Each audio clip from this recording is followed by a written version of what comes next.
여러분 안녕하십니까? 제가 이제 그 설교가 준비가 잘 되면 설명을 잘 못하는 경향이 있는 것 같아요. 지난주에 나 혼자 은혜 받고 그래서 다시 할 겁니다. 그래서 꼭 다음 거 하라는 법 없잖아요. 그지? 지난번에 설명이 미흡했다고 생각하면 다시 할 수 있잖아요. 그래서 다시 할 겁니다. 자, 성경절 보도록 하겠습니다. 요한복음 2장 17절입니다. 다 같이 읽겠습니다. 시작. 이때 제자들이 성경에 주의 집에 대한 나의 열심이 불처럼 나를 삼켜버렸다 하고 기록된 것을 생각하였습니다. 예수님께서 성소를 정결케 하셨어요. 그리고 그런 상황은 정말 이상한 상황입니다. 어떤 상황이냐면 부처님 오신 날이에요. 부처님 오신 날인데 불자들이 부처님 오신 날 전날쯤에 연등을 다는 거 아십니까? 연등을 다는데 그 연등 달 때 돈 내는 거 아십니까? 몰라요? 그럼 불교는 뭐 먹고 살아요? 행사 때 돈 버는 거예요, 원래. 그 연등을 다는데 그 연등에 자기 이름을 쓰고 달 때 가격이 있습니다. 그래서 그 가격을 제가 찾아봤어요. 한번 볼까요? 2001년 부여 무량사 연등 가격입니다. 요즘은 좀 올랐을 거예요. 2021년이니까. 1년 극락전 개인 연등은 10만 원이고요. 1년 맹부전 영가등은 10만 원. 그 다음에 뭐 100만 원짜리도 어디 하나 있죠? 이제 극락전. 극락전은 그 연등 하나라는데 100만 원이고요. 뭐 이렇습니다. 그래서 연등 공짜로 다는 거 아니에요. 거기다 이름 써놓고 헌금하는 거예요. 이렇게 준비를 하고 있는데 부처님 오신 날 전날 어떤 사람이 나타나서 그 연등을 다 때려 부시는 겁니다. 그죠? 연등을 다 때려 부시고 돈 받는 사람이 있을 거 아니에요. 그 사람이 돈통을 뒤집어 엎는 겁니다. 막 뒤집어 엎고 연등을 깨버리고 막 그러는 겁니다. 그런 상황이 되면 그걸 우리는 뭐라고 그래요? 깽판 친다고 그러죠. 누군가 와서 깽판을 치는 겁니다. 그런 상황을 만들어 버렸습니다. 잘한 일입니까? 부처님 오신 날 전날 연등을 다는 불자들이 많이 있는데 거기서 그것을 깨부시고 한 것은 잘한 일입니까? 잘못한 일입니까? 잘못한 일이요? 집사님 지난번에 그거 잘했다고 그랬는데 두 번 들으니까 이제 확실히 이해되죠. 뭘 잘못했는지. 말도 안 되는 일을 한 거예요. 해도 되는 일입니까? 그래도 됩니까? 그럼 안 되죠. 근데 예수님이 그런 일을 하신 거예요. 아시겠죠? 그런 일을 한 겁니다. 이 일은 잘한 일이다, 잘못한 일이다. 우리가 설명하기는 되게 복잡합니다.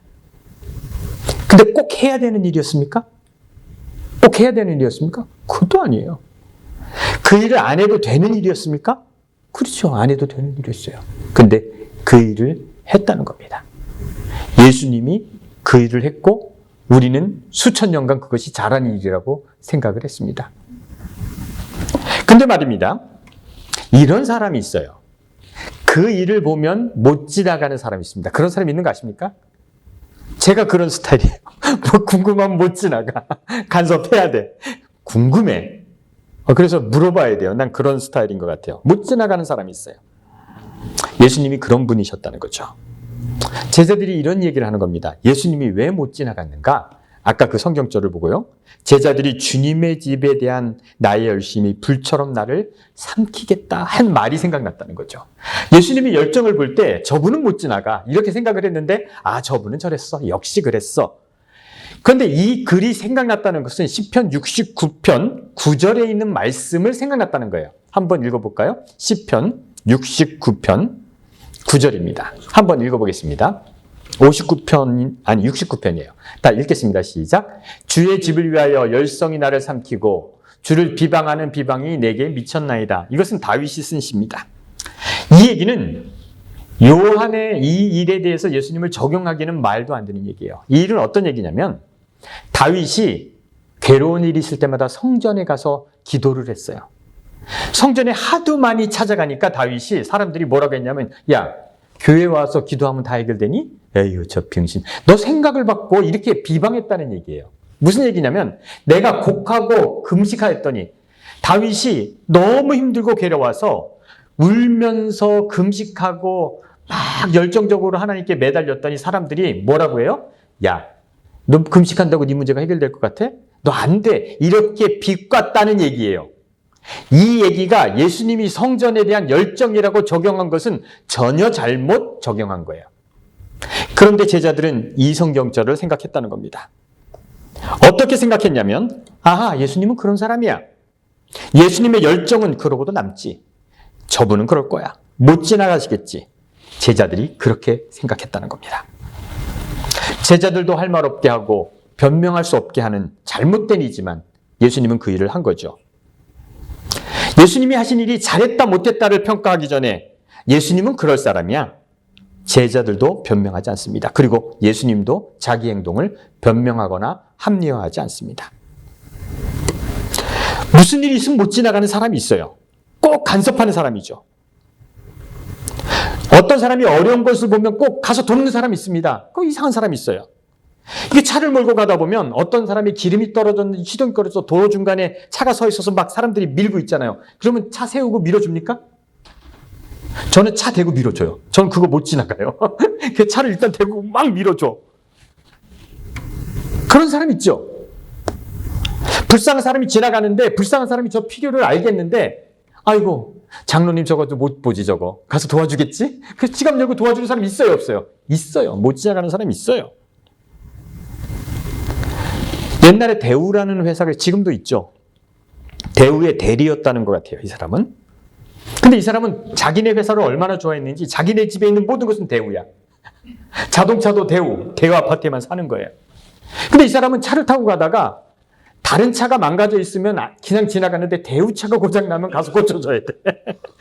대우차가 고장난 걸 못 봐주는 거야. 그래서 그 차를 고쳐주고 밀어주고 어떻게 하든지 해결해주고 일을 가는 사람. 그만큼 대우를 사랑하는 사람이었어요. 근데 이 사람이 3년간 처갓집에 안 갔답니다. 왜요? 장모님이 삼성 냉장고를 샀어요.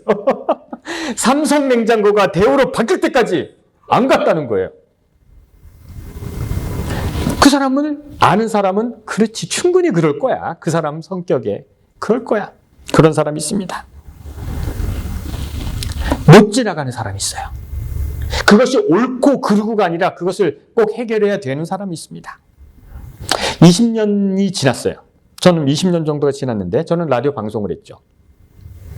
라디오 방송을 하는데 방송을 하면 매일 전화를 한 5-6통을 받습니다. 그래서 받는데 상담을 하자 그러고 뭐 그래서 알게 된 사람이 우리 장영자 씨 아직까지 알게 됐고 이렇게 하는 거예요. 방송을 통해서 알게 되는 겁니다. 근데 그때 요한계시록을 가르치고 있었는데 7교회에 대해서 가르치고 있었어요. 뭐 에베소, 서보나, 버가모 뭐 이런 교회를 가르치는데 에베소 교회는 1년부터 30년부터 100년까지 뭐 이렇게 연도를 가르치고 그리고 그 의미를 설명하고 있었어요. 어떤 여자분에게 전화가 왔습니다. 목사님 은혜를 많이 받았는데 그 연도를 어떻게 구분한 겁니까? 라는 질문을 하더라고요. 저는 그냥 당연히 연도가 있는 줄 알았어요. 에베소 교회는 연도가 있고 뭐 이렇게 있는 줄 알았는데 아 그래요? 그거 잘 모르겠네요. 그래서 제가 연구를 좀 해서 가르쳐 드릴게요. 그래서 성경을 공부하기 시작했습니다. 근데 제가 놀라운 것을 알게 됐어요. 내가 성경을 가르친다고 그러는데 교리를 가르치고 있더라고요. 특정 교단의 교리를 가르치고 있더라고요. 그래서 제가 방송으로 이런 얘기를 했습니다. 죄송합니다. 제가 성경을 가르친다고 생각했는데 제가 어느 교단의 교리를 가르쳤네요. 이제부터 성경을 가르치겠습니다. 그러고 나서 제가 기도하고 성경을 봤습니다. 이제 성경만 가지고 사람들에게 가르치리라 생각했어요. 제가 성경만 가지고 가르치려고 생각하는 숙고 마음 먹고 얼마 만에 내가 다니던 교회가 틀렸는지 압니까? 1시간도 안 걸렸어요. 내가 성경만 보고 하겠다라고 생각하고 거기에서 연도를 구분하는 것 제가 잠깐 그 교리가 했는데 하나 한번 읽어보실래요? 재림교회 교리에 대한 질문 한번 같이 읽어보겠습니다. 시작. 재림교회는 1844년부터 조사심판이 시작되었고 믿는데 생소한 이야기여서 납득하지를 않습니다. 성경에 없는 1840년의 연도 그렇고 조사심판이라는 용어도 그렇습니다. 설명해 주실 수 있습니까? 이게 이제 재림교회 게시판에 이런 질문을 하고 답변을 하는 거예요. 1844년에 어떤 일이 있었는지. 1844년 정도에 미국에서 밀러라는 사람이 있었습니다. 이 밀러라는 사람은 예수님이 1844년 10월 22일 날 재림한다고 믿었습니다. 그리고 많은 사람들이 움직임이 있었어요. 뭐 그렇게 많은 사람이 움직이지 않았습니다. 한 5만 명 정도가 그 무리를 따랐어요. 근데 1844년 10월 22일이 되었습니다. 근데 예수님은 재림하지 않았어요. 예수님이 재림하지 않았는데, 예수님이 재림하지 않았으면 그날 재림하신다고 한 얘기가 뭐 한 겁니까? 틀린 거죠. 잘못된 거죠. 이해를 잘못한 겁니다. 그러면 그것을 틀렸다고 하면 됩니다. 잘못 이해했으면 이해했다고 하면 됩니다. 미안하다고 하면 됩니다. 그런데 종교는 잘못했다는 얘기를 할 수 없습니다. 계시를 받았기 때문에. 그래서 1844년에 예수님이 재림하신다고 했는데 재림하지 않았기 때문에 그 날짜 1844년에 재림교회가 나타나기 시작한 그 연도를 환산하기 위해서 우리는 연도를 정한 거예요. 라오디아 교회 시작이 1844년이라고 해서 우리 교회만 갖고 있는 연도 계산법이지 성경을 보는 건 아닙니다. 틀렸어요. 안 왔어요. 틀렸다고 할 수 없기 때문에 이제 다른 계시를 받습니다. 실은 이 땅에 오는 것이 아니라 예수님이 성소에서 지성소로 들어가는 것이다. 위치가 잘못된 것이다. 그래서 예수님은 지성소로 들어가셨다. 첫 번째 틀린 것을 틀렸다고 하지 않았기 때문에 거짓말을 한 겁니다. 그러면 거기서 뭐 하시니? 그랬더니 거기서 뭐 하신다? 조사 심판을 하신다라는 세 번째 거짓말이 생기는 겁니다.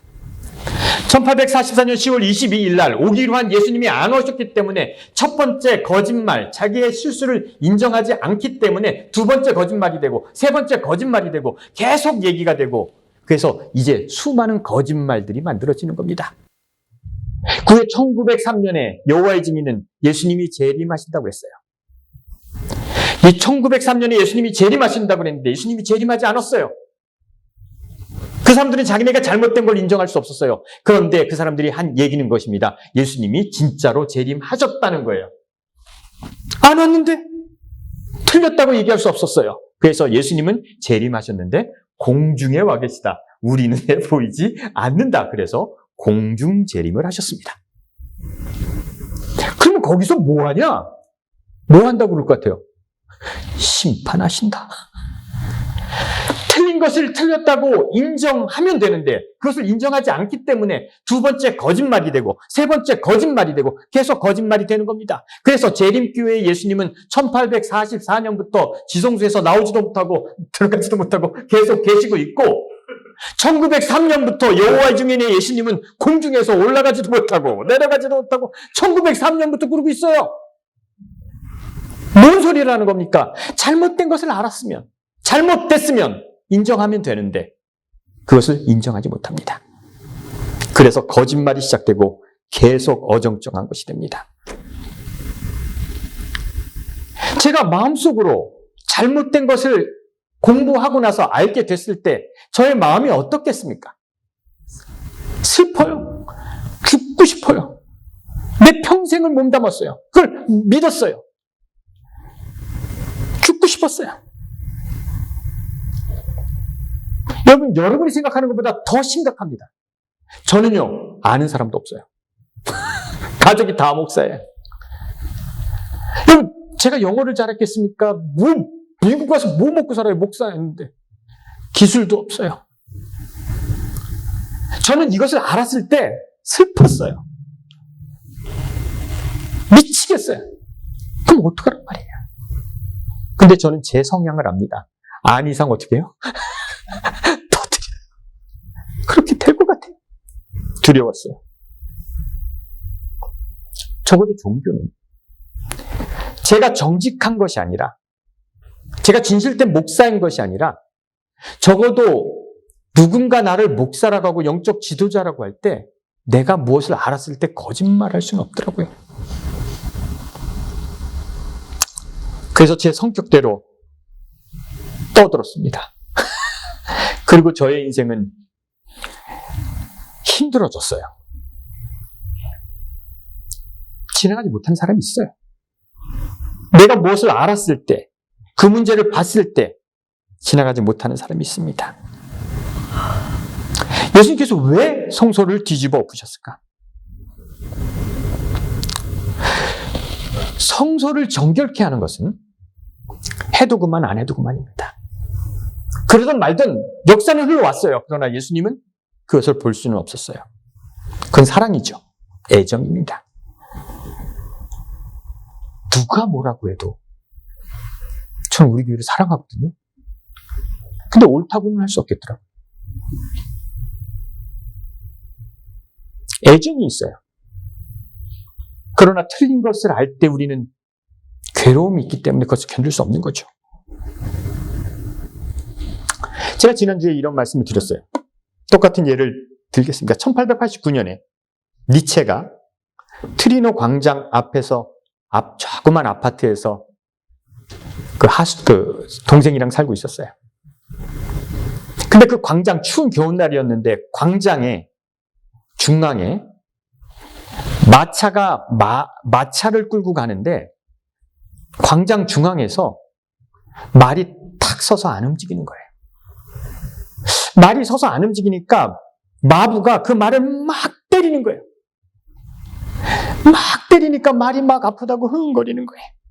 그래도 그 말은 꼼짝 안 하고 움직이지 않았습니다. 예전에 철학자들은, 데카르트는 이런 얘기를 했어요.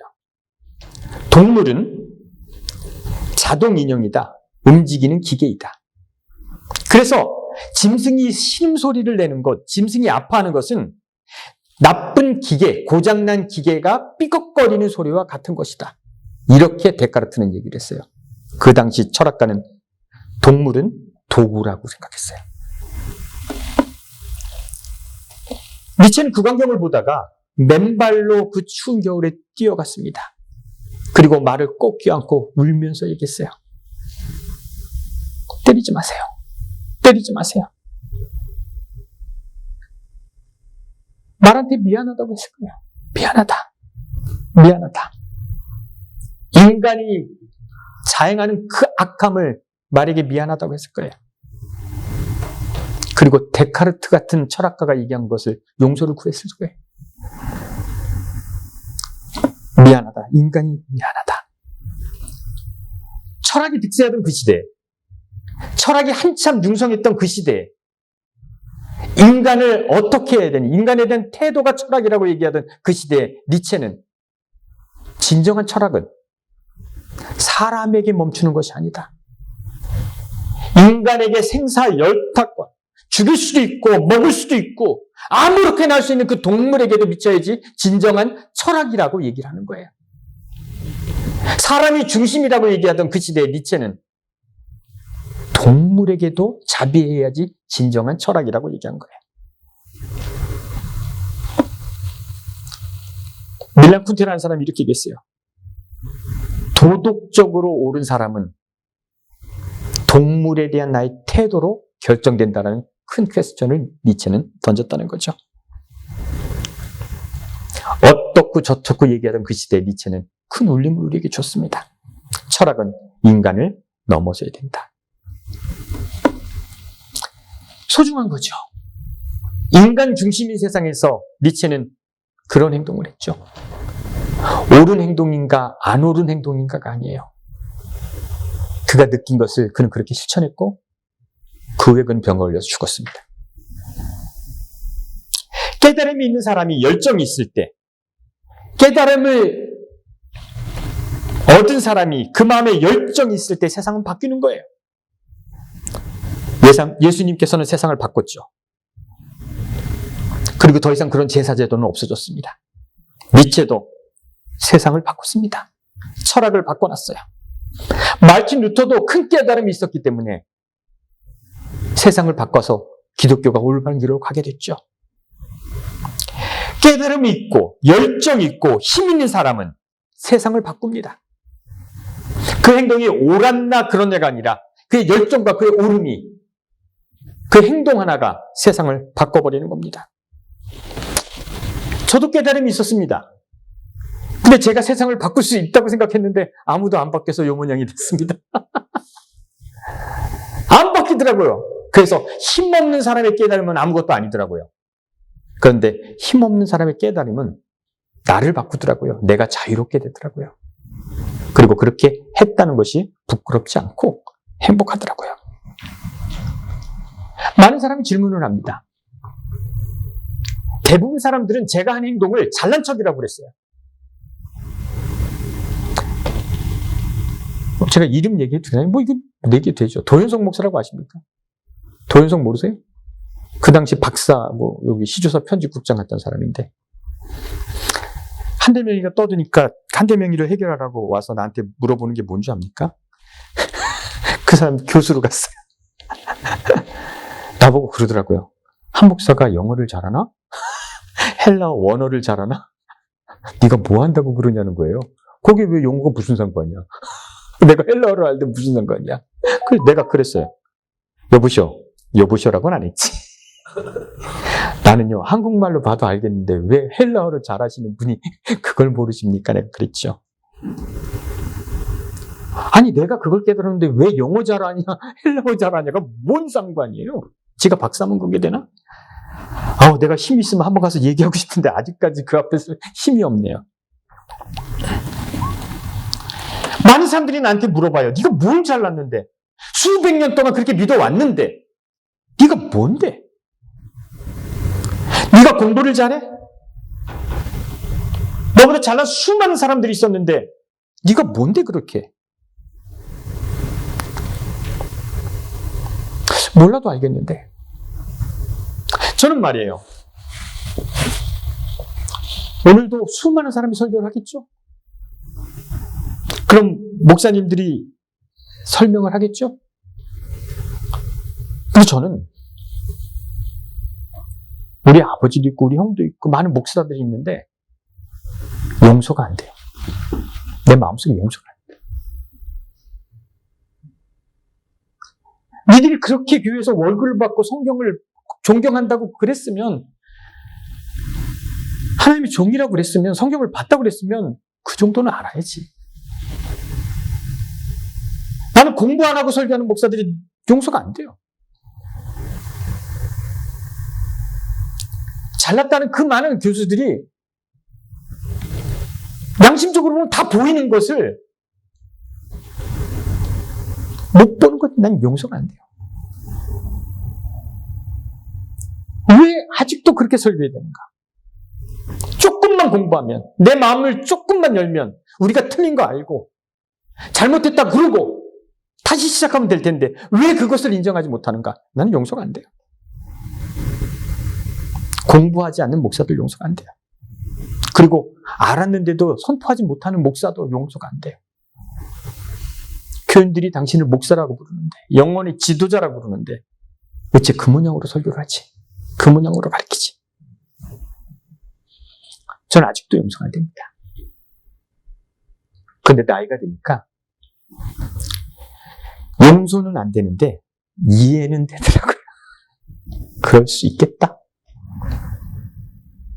배운 것이, 생각하는 것이, 네가 꿈꾸는 것이, 본 것이 그 정도밖에 안 되니까 그렇게밖에 설교할 수밖에 없겠지. 그렇게 설교하고도 잘했다고 생각하겠지. 나이가 드니까 용서는 안 되는데 이해는 할 수 있겠더라고요. 그렇게 살아왔는데 네가 지금 알아서 어떡할 거야? 선포하면 네 애들은 학교 어떻게 보낼 거고, 그래 그냥 그렇게 살아야지. 월급이 나오니까 그렇게 살아야지. 예수님이 한 행동이 그런 행동인 것 같아요. 용서할 수 없어요. 하나님이 전해서 그따구로 하는 것은 용서할 수 없어요. 화가 나셨어요. 예수님은 그런 사람이었으니까. 그러나 그들을 끝까지 뿌리 뽑으려고 거기서 머물면서 시끌거리게 하지 않았어요. 그렇게 하고 나서 멋쩍은 모습으로 떠나버렸어요. 그렇게 행동하고 떠나버렸습니다. 그래, 어떡하겠니? 수천 년간 그렇게 들여온 제사, 그렇게 살아왔는데. 그래서 예수님께서는 위대한 일을 하시고 어정쩡하게 떠나셨습니다. 그냥 멋쩍게, 계면쩍게 성소를 떠나셨습니다. 용서하지 않았습니다. 그러나 그 상황은 수용했어요. 그런데 예수님의 그 행동이 세상을 바꿨어요. 예수님의 행동, 예수님이 성소를 정결케 하신 그 행동이 말입니다. 그것을 뿌리 뽑기 위해서 사사건건 간섭하지 않고 그 행동 하나를 하고 그냥 멋쩍게 떠나셨지만, 아주 짧게 행동하셨지만, 그리고 떠나셨지만 세상은 바뀌었습니다. 여러분, 이거 되게 중요한 것 같아요. 따라해 보시겠습니까? 용서하지 마라. 용서하는 거예요. 근데 상황은 이해해줘라. 사랑이 그렇게 살면 좋을 것 같아요. 우리 마음속에 불의에 대해서, 뭔가 잘못한 것에 대해서, 어떤 것에 대해서 용서는 하지 마십시오. 그러나 그것을 내가 어떻게 해서 고치겠다, 그 사람의 상황도 이해하지 못하고 정죄하지는 마십시오. 예수님의 행동은 그거였어요. 용서하지 않는다. 그러나 올바로 행동했다. 그리고 세상은 바뀌었다. 그래서 모든 위대한 사람들은 세상이 잘못된 것에 대해서 용서하지 않고 올바로 행동함으로 세상을 바꿨다는 겁니다. 저는 예수님의 성소를 정결케 하심, 이것이 그런 모본이 아닌가 하는 생각이 듭니다. 그것이 개혁이었고 그것이 변화의 시작이었다는 겁니다. 저와 여러분도 그렇게 살게 되기를 간절히 바랍니다. 기도하겠습니다.